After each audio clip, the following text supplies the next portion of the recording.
এ নিয়ে সপ্তম পাড়ার মতো পাত্রপক্ষের সামনে এসে বসলাম আমি। মাথা থেকে পা পর্যন্ত খুঁটিয়ে খুঁটিয়ে দেখছেন সকলে আমায়। ইচ্ছে করছে এক্ষুনি না বলে দিই, কিন্তু মাথাটা ঘুরিয়ে পাশে বাবার অসহায় মুখটা দেখে পারলাম না কিছু বলতে। আমি অনেক চেষ্টা করলাম বাবাকে বোঝাতে, বাবা বুঝলেন না। এক প্রকার জোর করে নিজের মাথায় দিব্যি দিয়ে এবার আনলেন আমায়। আরও বেশি ধাক্কা খেলাম যখন জানতে পারলাম পাত্রের পূর্বে এক স্ত্রী ও সন্তান আছে। আমি আদিবা, বয়স ৪৫। বাবা মায়ের একমাত্র সন্তান আমি। যখন যা চেয়েছি তখন তাই পেয়েছি। স্কুল কলেজে সুন্দরী মেয়েদের লিস্টে ছিল আমার নাম। সৌন্দর্যের পাশাপাশি অত্যন্ত স্মার্টও ছিলাম আমি। এমনকি এখনও সব কিছু সাজানো গোছানো এবং পরিপাটি পেতে পছন্দ করি। কোনো কিছু নিজের মনের মতন না পেলে সব কিছু এলোমেলো করে ফেলি। সে আমার জন্য বাবা এমন পাত্র এনেছে শুনে কষ্টে আর রাগে মরে যেতে ইচ্ছে করছে আমার। পাত্রপক্ষ চলে যাবার পর সব কিছু ভাঙচুর করতে লাগলাম আমি। বাবা আমার রুমের দরজার কাছে এসে দাঁড়ালেন। এগিয়ে গিয়ে চিৎকার করে জানতে চাইলেন আমি কেন এমন পাত্র জানতে চাইলাম আমি কেন এমন পাত্র আসলো আমাকে দেখতে। বাবা নীরবে মাথা নিচু করে জবাব দিলেন আমায়, তুমি যখন স্কুল শেষে কলেজে পা রেখেছো তোমার জন্য একটা বিয়ের প্রস্তাব এসেছিল। তুমি বিয়ে করতে চাওনি, বলেছো তুমি সুন্দরী, হাজার হাজার ছেলে পাগল তোমার জন্য। লেখাপড়া শেষে নিজের পায়ে দাঁড়ালে আরও ভালো প্রস্তাব আসবে তোমার জন্য। কিন্তু আমরা জানতাম আজকের এই দিনটা আসবে। তোমার মা বলতো এমন একটা দিন আসবে যেদিন কোনো প্রস্তাবই আসবে না। আজ দেখো সেই দিনটাও এসেছে। তোমার মাথার চুলও পাকতে শুরু করেছে। গত এক বছরে যতগুলো প্রস্তাব এসেছে তোমার জন্য প্রত্যেকেই ডিভোর্সি। এই ছেলেটার স্ত্রী মারা গিয়েছে, একটা ছোট মেয়ে আছে, তাই একে তোমার উপযুক্ত মনে হয়েছে আমার কাছে। বাবা হিসেবে চাইবো তুমি এই ছেলেটাকে বিয়ে করে নাও। বাবার কথা শুনে আমি পাগল হবার উপক্রম। বাবার হাত টেনে নিজের গলাটা চেপে ধরে বললাম আমি, আমাকে মেরে ফেলো তুমি। আমাকে তুমি কখনো ভালোই বাসনি বাবা। আজ মা বেঁচে থাকলে আমাকে ঠিক বুঝতো। আমি কি কখনো তোমায় বলেছি আমার বিয়ে দাও? আমি সারা জীবন কুমারী থাকবো, তবুও এমন ছেলে বিয়ে করব না।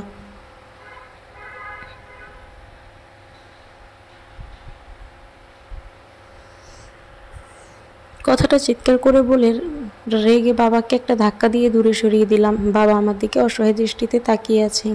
আমি বাবার মুখের সামনে দরজাটা বন্ধ করে দিলাম। সারাদিন রুমের দরজা বন্ধ করে রেখেছি। ঘড়ির কাঁটায় রাত 10টা ছুঁই ছুঁই। ডিনার এনে বাবা আমার রুমের দরজার সামনে দাঁড়িয়ে ডাকছেন আমায়। আমি উঁচু গলায় বললাম, দরজা খুলবো না, চলে যাও এখান থেকে। কথাটা বলার পর বাবার কান্নার শব্দ এলো আমার কানে। কান্না মাখা গলায় কণ্ঠস্বরে বলল, বাবা আমার বয়স হয়েছে, বেশি দিন বাঁচবো না দিবা। মৃত্যুর আগে তোমাকে একটু স্বামী সংসারে নিয়ে সুখে দেখে যেতে চাই। শুনেছি তোমার বন্ধু বান্ধবদের ছেলে মেয়েও বিয়ে হয়ে গেছে। আমার চিন্তা হয় তোমার জন্য, তাই তোমাকে নিয়ে ভাবি। আমাকে আর কষ্ট দিও না আদিবা। দয়া করে দরজাটা খোলো, খাবারটা খেয়ে নাও। একদিন দেখবে তোমার মায়ের মতন আমিও মরে গিয়েছি, সেদিন বুঝবে বাবা কেন এমন করছে। বাবার মুখে মারা যাওয়ার কথাটা শুনে বুকের ভেতরটা মোচড় দিয়ে উঠল। মুহূর্তে নিজেকে নিঃস্ব অনুভব করতে লাগলাম, যেন সব রাগ চলে গেল আমার। ভাবতে লাগলাম সত্যিই তো বাবা আমার একমাত্র ছায়া, সে না থাকলে তখন কি হবে আমার। কিছুক্ষণ বাবার পা ছুটে গিয়ে দরজাটা খুলে দিলাম। দেখলাম বাবা নেই। খুঁজতে খুঁজতে বাবার রুমে গিয়ে দেখতে পেলাম বাবা উল্টো দিকে কাত হয়ে শুয়ে আছেন। মনের ভিতর একটা ভয় কাজ করলো আমার। বাবাকে টেনে গড়িয়ে নিয়ে দেখতে পেলাম বাবার চোখে পানি। হাত উঁচু করে পাঞ্জাবির হাতায় চোখের পানি মুছে উঠে বসলো বাবা। আমি বাবার পা ধরে ক্ষমা চাইলাম আমার ব্যবহারের জন্য। বললাম আর কষ্ট দিব না তোমাকে। বাবা আমায় অনুরোধ সূচক দৃষ্টিতে তাকিয়ে বলল, এ বিয়েটা করে নাও আদিবা। আমি এই মুহূর্তে বাবাকে না বলতে পারলাম না। শুধুমাত্র বাবার খুশির কথা ভেবে রাজি হয়ে গেলাম। কিছুদিনের মধ্যে বিয়েটা হলো, খুব ধুমধামভাবেই হলো। এখন আমি বসে আছি বাসর ঘরে। মনে মনে ঠিক করে নিয়েছি এমন একটা মানুষকে কিছুতেই নিজের স্বামী হিসেবে মেনে নেওয়া চলবে না।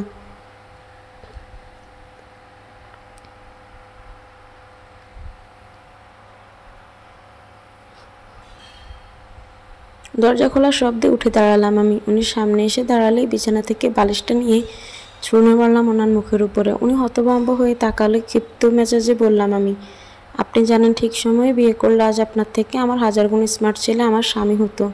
কি যোগ্যতা আছে আপনার আমার মতো সুন্দরী এবং কুমারী মেয়েকে স্ত্রী হিসেবে পাবার?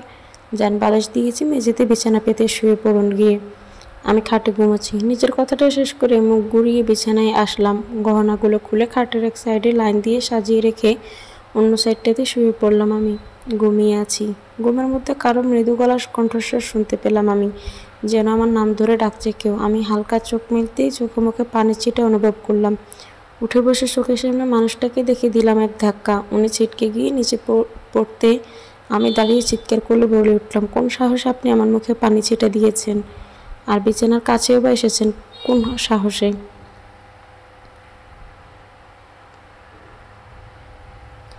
ঘড়িতে তাকিয়ে দেখি রাত 2টোর কাছাকাছি সময়। আমার মেজাজ আরও খারাপ হতে লাগলো। ওনার মাথা চাপড়াতে চাপড়াতে বললাম, মাথা ঠিক আছে আপনার? এত রাতে আমাকে আপনি জাগিয়েছেন। আপনি জানেন আমি রাতে ঘুমালে সকাল 10টার আগে উঠি না। আমার কথা শেষ হতে উনি আমার হাতটা ঘুরিয়ে পেছনে নিয়ে মুচড়ে ধরলেন। আমাকে দরজার দিকে ইশারা করে বললেন, ওই যে দরজাটা দেখছেন, এখান থেকে সোজা বের হয়ে আপনার বাবার বাড়িতে চলে যান। আমি হাত ছাড়বার চেষ্টা করছি। ক্ষিপ্ত মেজাজে বললাম, হাত ছাড়ুন আমার।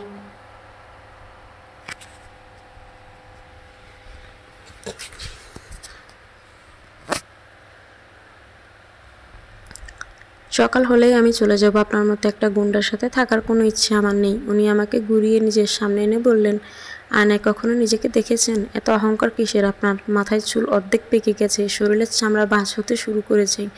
এরপরে বলেন আপনি সুন্দরী? আমার তো মনে হয় আপনি মাথা মোটা একটা বুড়ি। কি বলতে চান আপনি? দেখুন, আপনাকে কিছু বলার কোনো ইচ্ছে আমার নেই। আমার একটা ছোট মেয়ে আছে, 6 বছর বয়স। একমাত্র ওর কথা ভেবেই আমি এই বিয়েটা করেছি, কারণ ও আপনাকে মা হিসেবে পছন্দ করেছিল। বাহ, চমৎকার! একটা বাচ্চা মেয়ে চাইলো আর আপনি বিয়ে করে নিলেন। আসল কথা বলতে বুড়া বয়সে আপনার বিয়ে করার শখ জেগেছিল, তাই আপনি বিয়ে করেছেন।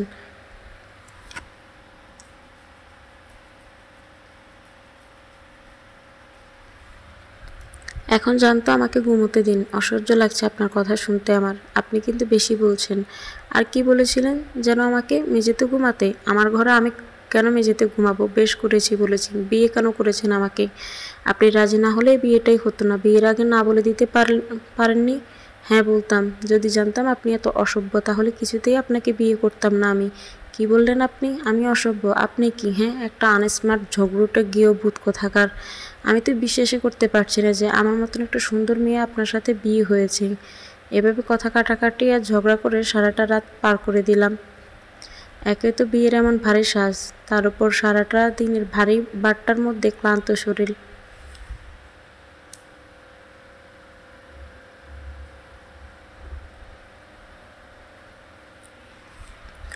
রাতে ঘুমোতেও পারলাম না। সকাল হতেই নিজের লাগেজটা গুছিয়ে নিলাম। রুমের দরজা খুলতে চিৎকার চেঁচামেচির হট্টগোল শুরু হয়ে গেল। আমাকে দেখে 2-3টা মেয়ে ছুটে এলো আর আমায় জড়িয়ে ধরে বলল, কাকিমা তুমি খুব মিষ্টি দেখতে। দেখলে মনে হয় তোমার বয়স এখনো সেই 18-19। ওদের কথা শুনে নিজের ভিতরে একটা ভাব আসলো। ঠোঁটে হাসি ফুটিয়ে বললাম, এই কথাটা তোমাদের কাকুমণির সামনে বলতে পারবে? কাল রাত উনি বললেন আমি নাকি বুড়ি, দেখতে অসুন্দর। মেয়েগুলো একে অপরের দিকে তাকিয়ে বলল, মোটেও না, তোমাকে দেখতে এখনও সেই রাজকুমারীর মতো লাগে। ওদের কথা শুনে আমার বেশ ভালো লাগছে। খুব অল্প কথা বলে অনেকটা মিশে গেছি ওদের সাথে। ব্রেকফাস্ট করতে টেবিলে বসে তাকিয়ে শুধু মানুষ গুনছি। 1 থেকে শুরু করে 21 পর্যন্ত এসে এদিক ওদিক তাকিয়ে দেখছি আর কেউ আছে কিনা। বাপরে, একটা যৌথ পরিবারে যে এত মানুষ হতে পারে তা এখানে না আসলে বোঝা যেত না।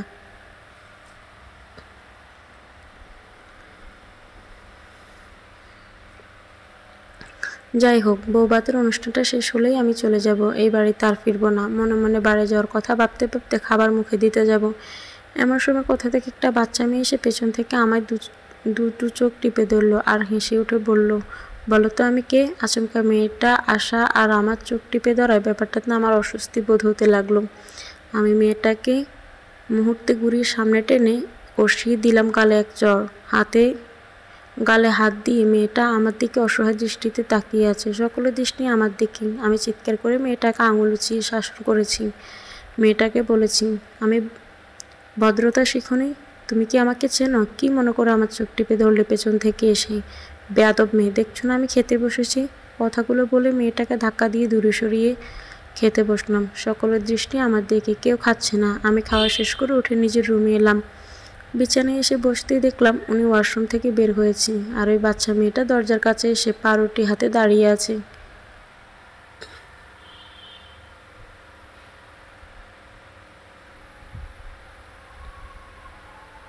মেয়েটাকে দেখে ওনার চোখে মুখে হাসি ফুটে উঠল। উনি ইশারায় মেয়েটাকে হাত বাড়িয়ে কাছে ডাকলেন। মেয়েটা ছুটে আসতে কোলে তুলে নিলেন উনি। হাসানোর চেষ্টা করে বললেন মেয়েটাকে, আজকে আমার পরেটা স্কুল যাবে? মেয়েটা হালকা ডানে বামে মাথা নাড়িয়ে মুখ ফুলিয়ে বলল, না। উনি মেয়েটার মতো মুখ ফুলিয়ে জানতে চাইলেন, না কেন? মেয়েটা নিশ্চুপ হয়ে রইল, কোনো উত্তর দিল না। উনি মেয়েটাকে এনে আমার সামনে দাঁড় করিয়ে হেসে উঠে বললেন, আদিবা, এটা আমার মেয়ে। আমি ভ্রু কুঁচকে মেয়েটার মুখের দিকে তাকিয়ে রইলাম। মেয়েটা চোখ মুখ ছোট করে নিচু দৃষ্টিতে দাঁত দিয়ে পাউরুটি কামড়ে ধরে আছে। আমি হাত ধরে মেয়েটাকে নিজের কাছে টেনে আনলাম। মেয়েটা ভয়ে কেঁপে উঠলে হাত ছেড়ে দিয়ে মুখে কথা বললাম। জানতে চাইলাম আমি, তোমার নাম কি? মেয়েটা ভয়ার্থ কণ্ঠে ঠোঁট ছোট্ট করে উত্তর দিল, তুলি। বেশ, নামটা ভালো। তো তুলি সম্পর্কের দিক থেকে আমি তোমার মা, তাই তো? একটা কথা বলো, তোমার মধ্যে কি বদ অভ্যাস আছে? আমার কথার কোনো উত্তর না দিয়ে নিশ্চুপ হয়ে রইল মেয়েটা। আমি একটা ধমক দিয়ে বললাম, চুপ করে আছো কেন, বলো। চোখ ঘুরিয়ে ওনার দিকে নিয়ে বললাম, আমি আপনার মেয়েটাকে খুব মিষ্টি দেখতে, অনেক আদর দিয়ে ফেলেছেন ওকে। আমিও একটা সময় ছোট ছিল, যখন বাবা মায়ের অনেক আদর পেয়েছিলাম, যার জন্য যা চেয়েছি তাই দিয়েছে আমার বাবা মা, কখনো কারো তোয়াক্কা করেনি। আর আজ প্রথমবার আমার ইচ্ছের বিরুদ্ধে বিষয়টা হয়েছে। কেন? কারণ ঠিক সময়টাতে আমি বাবা মায়ের কথা গুরুত্ব দিইনি। আপনিও কিন্তু বাবা হয়ে সেই একই ভুলটাই করছেন। এত আদর দিয়েন না, আদরে ভাদর তৈরি হবে আপনার মেয়েকে একটু শাসনে রাখুন, দেখবেন মানুষ তৈরি হয়েছে। মানে, আপনার কথা আমি ঠিক বুঝলাম না। না বোঝার মতো তো কিছু বলিনি। আচ্ছা বাদ দিন, আপনি অফিসে যাচ্ছিলেন না? নিশ্চিন্তে অফিসে যান, আমি আপনার মেয়েটাকে দেখব। দেখুন, আমি জানি আপনার প্রচণ্ড রাগ, আপনি অন্যরকম, কিন্তু আমার মেয়ের সাথে একদম খারাপ বিহেভ করবেন না প্লিজ। বড্ড ভালো জানে আমার মেয়ে আপনাকে। ওর নজর নিজেকে খারাপ করবেন না, অনুরোধ রইল। আর যদি বলেন কাল রাতের কথা।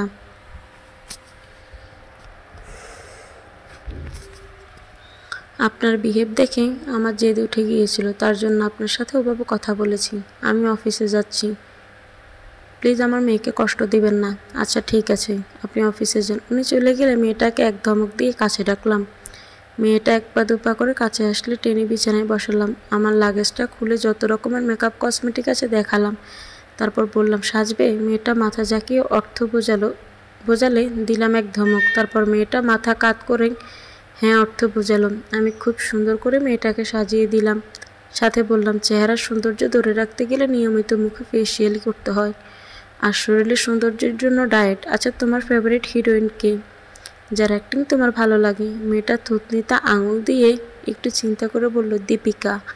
গুড, দীপিকার মতো হতে চাও? দাঁড়াও, তোমাকে একটা চ্যাট তৈরি করে দিই, সেই চ্যাট অনুযায়ী খাওয়া দাওয়া করবা। তুমি তো বাচ্চা মেয়ে, সকালে শুধু চিপস খাবা, দুপুরে পাউরুটি, আর রাতে একটা আইসক্রিম, ঠিক আছে?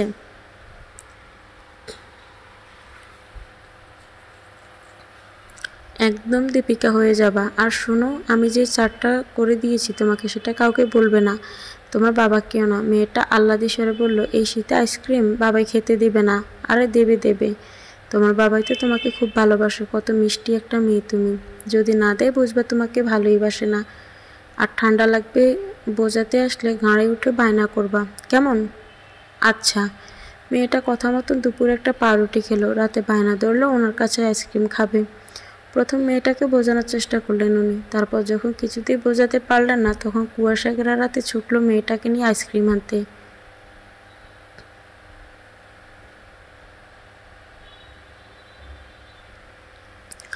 ঘন্টা দুই পরে ফিরলেন উনি। মেয়েটার পায়ে আর ওনার হাতে ব্যান্ডেজ করা মনে হচ্ছে, ওনার এক হাতে আইসক্রিম আর অন্য হাতে ব্যান্ডেজ। বাড়ির সকলে মিলে গিয়ে ধরল দুজনকে। ওদের কাছে যাওয়ার কোনো উপায় নেই আমার, তবুও ভিড় ঠেলে সামনে আসলে মেয়েটা আইসক্রিমটা আমার হাতে তুলে দিল আর বলল, হতে চাই না আমি দীপিকা, এই আইসক্রিম খাওয়ার জন্যই আজ এমন হলো। এত বায়না করলাম যে বন্ধ দোকান খোলাতে আমার বাবার দোকানের বাড়িতে গিয়ে জাগিয়ে না আইসক্রিম কিনলো।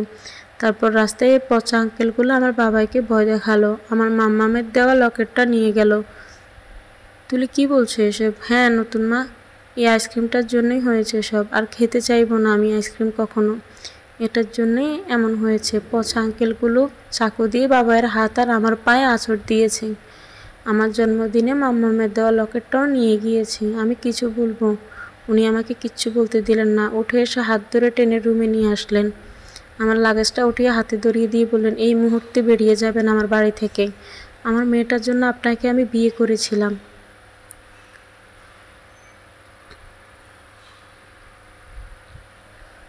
আর আপনি আমার মেয়ের সাথে এমন করতে পারলেন? দীপিকা বানাতে চান তাই না? আপনি কখনোই মা হতে পারবেন না। এখনই আপনার বাবার বাড়িতে রেখে আসবো আপনাকে। আসুন। আমার হাত ধরে টেনে গাড়িতে নিয়ে বসালেন উনি। ড্রাইভ করতে করতে রাগের দৃষ্টিতে বাঁকা তাকাচ্ছেন, আর আমি শক্ত গলায় বলে উঠলাম, ডিভোর্স পেপারটা পাঠিয়ে দিয়েন। আমার কথাটা শুনে উনি গাড়িটা থামিয়ে দিলেন।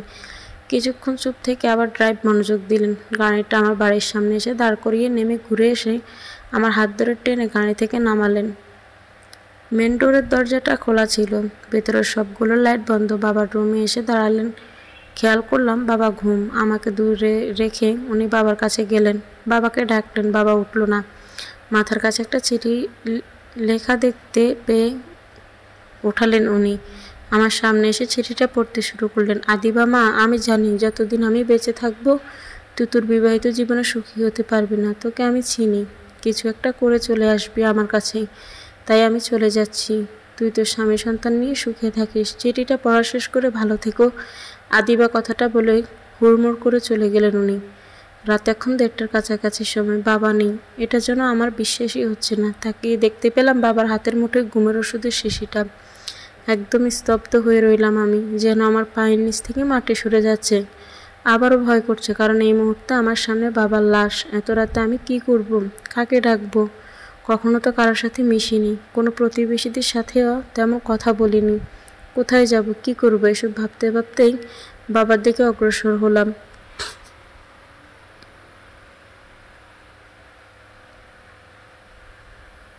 বাবার কাছে এসে বসে হাত থেকে ঘুমের ওষুধের শিশি ছাড়াতে চাইলাম। বাবার হাতে আমার হাত ছোঁয়া পড়তে দেখতে পেলাম বাবা ঘুরে তাকিয়েছে আমার দিকে। আমি এক চিৎকার দিয়ে উঠে দাঁড়াতে কারো সাথে ধাক্কা খেলাম। পেছনে ঘুরে তাকিয়ে দেখলাম উনি দাঁড়িয়ে আছেন, আর বাবা উঠে বসে আমার দিকে তাকিয়ে আছে।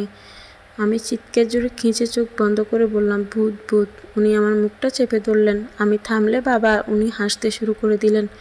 বাবা হাসতে হাসতে বিছানা ছেড়ে উঠে আমার সামনে এসে দাঁড়িয়ে বললেন, কি কেমন লাগে? আমি প্রশ্নসূচক দৃষ্টিতে তাকালাম। বাবা আমার মাথায় হাত রেখে বললেন, আমি না থাকলে কেমন লাগবে তো সেটা বুঝালাম। বিয়েটা ভাঙার জন্য একটা ছোট্ট মেয়েকে কষ্ট দিলি তুই। সারাটা দিন মেয়েটা ক্ষুধা লাগলেও খায়নি, কেন জানিস? তুই খুশি হবি তার জন্য। তোর খুশির জন্য, তোর একটু মন পাবার জন্য এমন করেছে মেয়েটা। তোর কথা রাখতে। বাচ্চারা ফেরেস্তার মতো হয় মা, ওদেরকে কষ্ট দিতে নেই। একটু মা হবার চেষ্টা করিস। তার মানে সবটা তোমাদের সাজানো নাটক ছিল? পাশ থেকে উনি বললেন, হ্যাঁ নাটক। বিয়েটা কি খেলা পেয়েছেন আপনি? ইচ্ছে হলে বিয়ে করলেন না, 2 দিন পরে ডিভোর্স দিয়ে দিলেন। আমি আপনার মতন নই।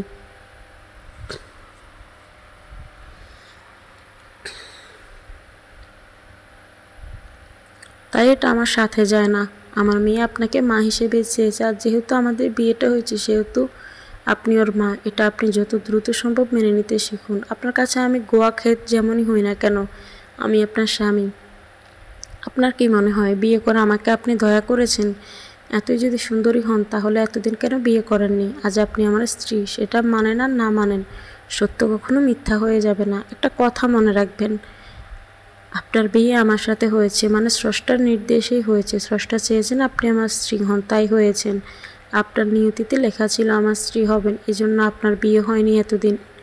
এখন আমার সংসার, আমার মেয়ে, সব কিছুই আপনাকে নিজের ভেবে দেখতে হবে। আর কি যেন বলেছিলেন, ডিভোর্স পেপার পাঠিয়ে দেওয়ার কথা? কখনো পাঠাবো না, কারণ সম্পর্ক বিচ্ছেদ আমি পছন্দ করি না, নিজের সাথে তো মোটেও নয়।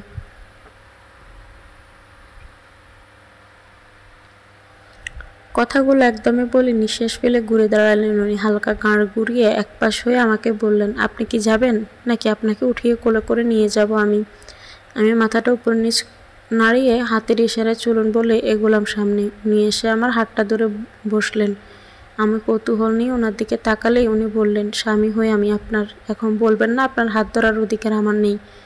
আমি চুপ করে আছি। উনি আমার হাত ধরে টেনে গাড়িতে নিয়ে বসালেন। গাড়ি চলছে। উনি ড্রাইভ করতে করতে মাথা ঘুরিয়ে আমার দিকে চোখ নিয়ে বললেন, এরপর আর কখনো যদি আপনাকে আমার বাড়িতে গিয়ে চালাকি করতে দেখেছি তো বেঁধে ইচ্ছামতো পিটুনি দেব আপনাকে।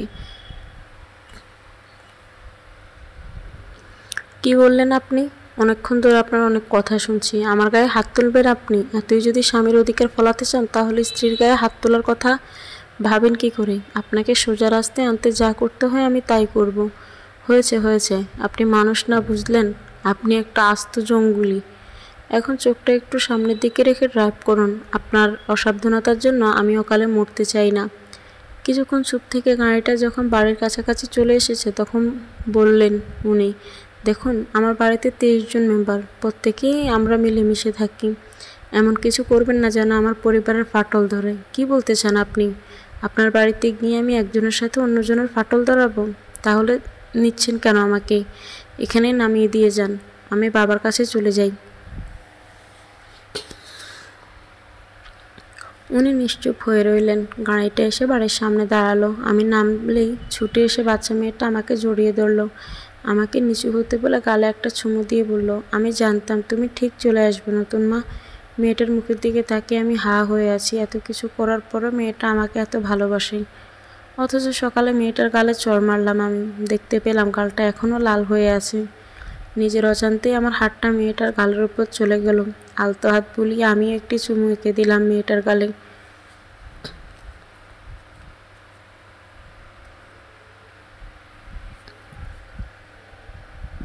পেছন থেকে উনি বলে উঠলেন, এটা আপনার নতুন কোনো চাল নয় তো? কথাটা শুনে আমি উঠে দাঁড়ালাম। শুধু একটা কথা বলে হুড়মুড়িয়ে রুমে চলে আসলাম। আমি কোনো কিছুর জন্য আমি চাল দিই না, যেটা আমার মন চায় আমি সেটাই করি। কথাটা বলে রুমে এসে আলো বন্ধ করে বসে আছি। কিছুক্ষণ পর আলো দেখতে পেয়ে রাগী দৃষ্টিতে ঘুরে তাকালাম আমি। তারপর যেটা দেখলাম তাতে অবাক না হয়ে পারলাম না। এটা কাকে দেখছি আমার সামনে? আমি আস্তে করে উঠে দাঁড়াতে উনি চোখে নিজের চশমাটা লাগিয়ে নিলেন। কিছু বলার ভাষা নেই আমার, একদম স্তব্ধ হয়ে আছি। উনি বলতে শুরু করলেন, ভার্সিটির প্রথম দিন কিছু সিনিয়র ভাইদের পাল্লায় পড়ে একটা সুন্দরী মেয়েকে প্রপোজ করেছিলাম। যদিও মেয়েটা সেদিন চড় মেরেছিল আমাকে, কিন্তু পরের দিন সবটা জানতে পেরে মেয়েটা নিজে আমাকে সরি বলতে এসেছিল। এমনকি আমার সাথে বন্ধুত্বের হাত বাড়িয়েছিল। আমরা একই ক্লাসে একই ডিপার্টমেন্টে পড়তাম। তখনও ভাবিনি তাকে ভালোবেসে যাব। বুঝতে পারছিলাম না কীভাবে ভালোবাসার কথাটা বলবো। তারপর একদিন সে নিজে এসে বলল আমাকে ভালোবাসি। আমি অনেক খুশি হয়েছিলাম। মনে হচ্ছিল পৃথিবীর সব সুখ হাতের মুঠোয় পেয়ে গেছি আমি। কিন্তু আমার জন্মদিনের দিন কেক কাটার পর সকলের সামনে সে আমাকে মুখে বিশ্রীভাবে কেক লাগিয়ে দিয়ে বলে, আয়নায় নিজের মুখটা দেখতে তার মতন সুন্দরী মেয়ের যোগ্য নাকি আমি নই।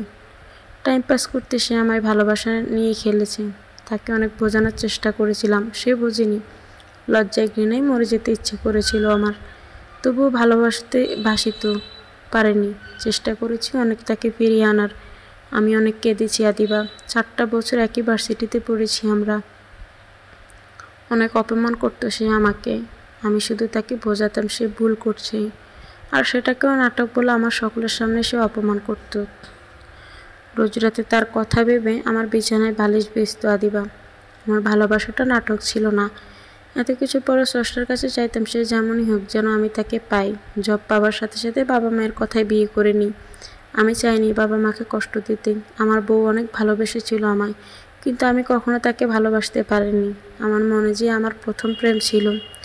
বিয়ের 15 বছর পর আমি আমার বউয়ের কান্না শুনতে পাই, আর সেদিনই বুঝতে পারি আমি তাকে ভালোবেসেছি। ঠিক যেমন আমার প্রার্থনায় অন্য কেউ ছিল, তেমনি আমার স্ত্রীর প্রার্থনায় আমি ছিলাম। তাকে ভালোবাসতে শুরু করেছিলাম। আর আমাদের ভালোবাসার ফসল আমার মেয়ে তুলি। তুলির জন্ম নেওয়ার সাথে সাথেই ওর মা মারা যায়। আমি আবার একা হয়ে যাই। বাবা মায়ের কথায় আর তুলির জেদে এই বিয়েটা করতে রাজি হই আমি।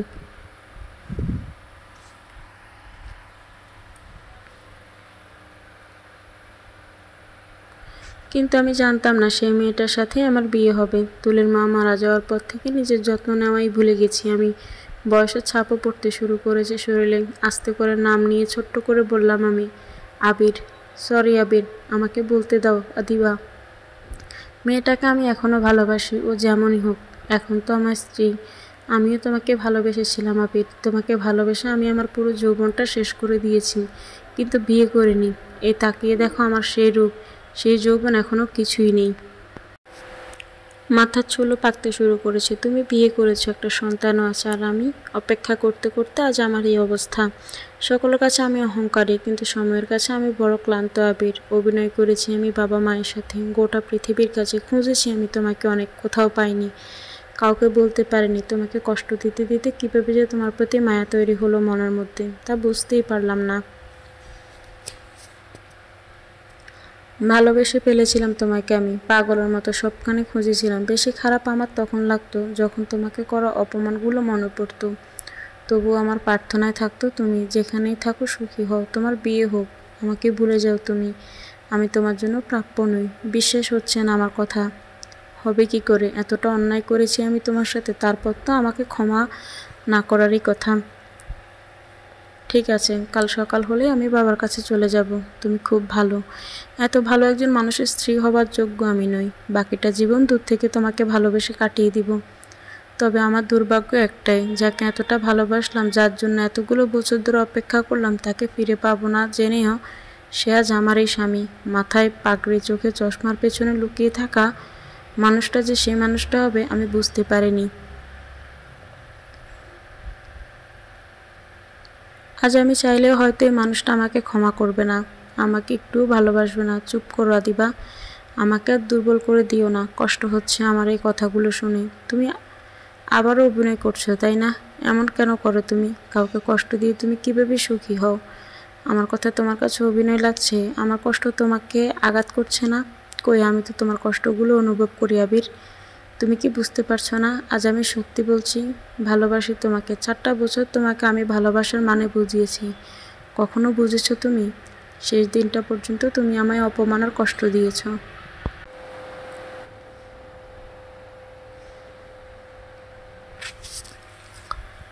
আর আজ আমার একটা ছোট মেয়ে আছে, তোমাকে নিজের মা মনে করে, ওকে একটু ভালোবাসা দিও যদি কখনো আমাকে ভালোবেসে থাকো। এটা সত্যি তোমাকে আমার জীবনে খুব প্রয়োজন, কারণ আজও ঠিক আগের মতোই ভালোবাসি তোমায় আমি।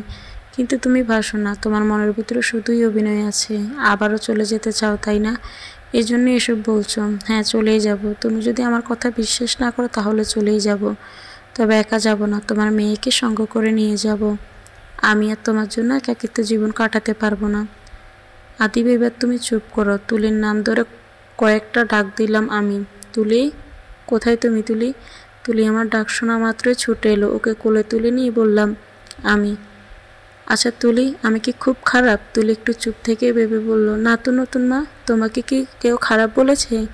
যে খারাপ বলেছে সে হয়তো জানে না তুমি কতটা ভালো, তাই বলেছে। তুলি, তোমার বাবাই মনে করে আমি খুব খারাপ, খুব পচা। না না নতুন মা, তুমি অনেক ভালো। আমার এখানে ভালো লাগছে না, বাবার কাছে গিয়ে কিছুদিন থাকবো। তুমি কি আমার সাথে যাবে? তুলি কিছুক্ষণ ভেবে বলল, বাবাইও যাবে আমাদের সাথে? না, তোমার বাবাই কত বিজি মানুষ, আমাদের জন্য সময় নেই। যাও, তোমার সুন্দর সুন্দর জামা কাপড়গুলো নিয়ে এসো, আমি গুছিয়ে দিই। ঠিক আছে। তুলি চলে গেল। আবির আমাকে নাম ধরে ডাকলো, আদিবা। আমি আবিরের মুখোমুখি হয়ে দাঁড়িয়ে বললাম, আর ডেকো না আমাকে কখনো আবির। আমি তুলির রুমে যাচ্ছি, ওখানেই ঘুমিয়ে পড়বো। আর যদি কখনো আমাকে বিশ্বাস হয় তখনই কাছে এসো। তুলিকে আমার সাথে নিয়ে যাব কাল। মেয়ে না, ও আমার, ও তোমার। ওর টানে তুমি আমার বাড়িতে যাবে আর ওকে দেখে আসবে। আমি চলে আসতে যাব। আবির আমার হাত টেনে ঘুরিয়ে ধরে বলে উঠল, তুমি ভাবলে কি করে আমার মেয়েকে নিয়ে তোমায় যেতে দিব? কথাটা বলে আবির আমার হাতটা ছেড়ে দিল। তখন আমি বললাম, ও দেবে না তাই না? কি করবে বলো তো? আমার তো বাবা ছাড়া কেউ নেই। বাবার কিছু হলে কাকে নিয়ে থাকবো আমি? তোমার পরিবারে এত মানুষ, তুমি কি পারবে না সবাইকে নিয়ে থাকতে? তুলিকে আমায় দিয়ে দাও না আবির। না ঠিক আছে, ঘুমাও। তুমি কোথাও যাচ্ছ? তুলির রুমে। তুলির রুমে যাওয়ার সময় আমি নিজের লাগেজটা সাথে করে নিয়ে আসলাম। আবিরকে বলে আসলাম কাল সকালে সত্যিই আমি চলে যাব। এদিকে আজ রাতে ঘুমিয়ে আসছে না একদম। অত শত না ভেবে দুটো ঘুমের ওষুধ খেয়ে তুলিকে জড়িয়ে ধরে ঘুমিয়ে পড়লাম আমি। ঘুম যখন ভাঙলো আমার, নিজেকে হসপিটালে আবিষ্কার করলাম। চোখ উল্টিয়ে দেখতে পেলাম বাবা আমার মাথার কাছে খুব রাগী দৃষ্টিতে বসে আছেন। আর আবির, ও আমার থেকে খানিকটা দূরে। আমি উঠে বসে কিছু বলতে যাব, বাবা আমাকে বলে উঠলেন, আমারই ভুল, তোর ভালো করতে গিয়ে একটা পরিবারকে তোর মতন একটা বদমেজাজি মেয়েকে সঁপে দিয়েছিলাম। নিজের ভালো কখনোই তুই বুঝবি না। কথাটা বলে মুখ ফিরিয়ে নিলেন আমার দিক থেকে। আবির আমার পাশে এসে বসে চলো চলো চোখে বলল, কাল রাতে তোমার কথাগুলো শুনে আরেকটাবার তোমাকে বিশ্বাস করতে চেয়েছিলাম আমি, কিন্তু তুমি এখনও সেই নোংরা খেলাটাই খেললে। এভাবে আমাকে কষ্ট দিতে ভালো লাগে তোমার? তুমি জানো তোমাকে আমি এখনও ভালোবাসি, আর তাই আমার দুর্বল জায়গাটাতেই আঘাত করো বারবার।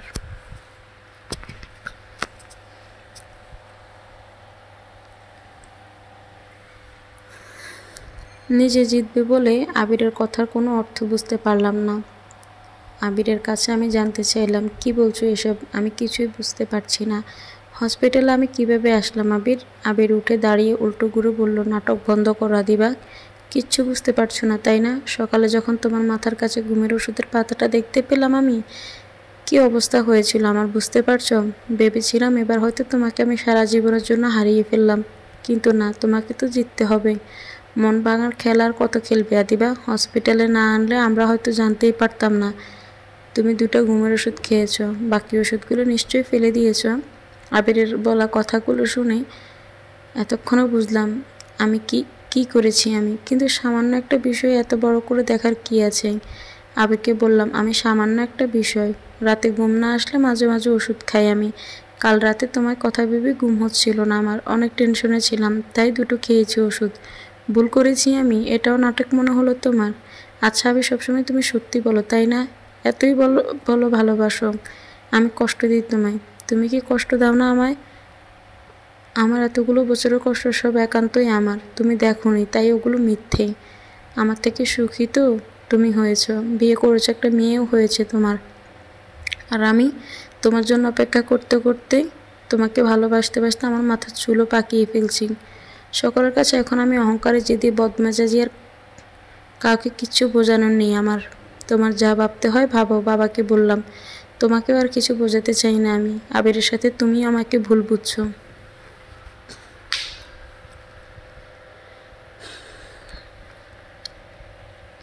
তাই আর বললেও তোমাদের কারো কাছে যাব না আমি।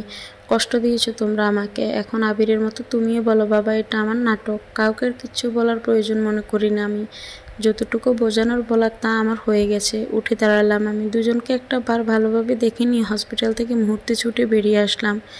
আর তাকালাম না পিছনে ঘুরে। হসপিটালের সামনে তুলিকে দেখতে পেলাম আবিরের 3 ভাতিজার সাথে আইসক্রিম খাচ্ছে। আমাকে দেখে কাছে এসে বলল, আইসক্রিম খাবা নতুন মা? আমি হালকা মাথা ঝাঁকিয়ে কেঁদে উঠলাম। নিচু হয়ে একবার তুলিকে জড়িয়ে ধরে ওর সারা মুখে চুমু দিয়ে গালটা ধরে বললাম, আমি কি খুব খারাপ তুলি? এত জঘন্য আর এত বদমেজাজি যে আমাকে বিশ্বাস করা যায় না।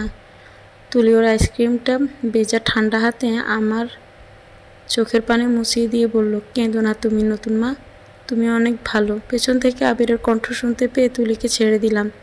আবির আমার হাত ধরে টেনে নিজের দিকে ঘুরিয়ে নিল। আমাকে কিছু বলতে যাবে, আমি ওর থেকে নিজের হাত ছাড়িয়ে নিয়ে বললাম, একদম ছুবে না আমাকে। ভালোবাসোনি আমাকে কখনো? সত্যিকারে ভালো আমিই বেসেছি তোমাকে। বিয়ে কেন করলে আমাকে তুমি আবির? বেশ ভালোই তো ছিলাম, দূরে থেকে যতটা না কষ্ট পেয়েছি তোমাকে ভেবে, কাছে এসে তার চেয়ে 1000 গুণ বেশি কষ্ট দিয়েছো আমাকে তুমি।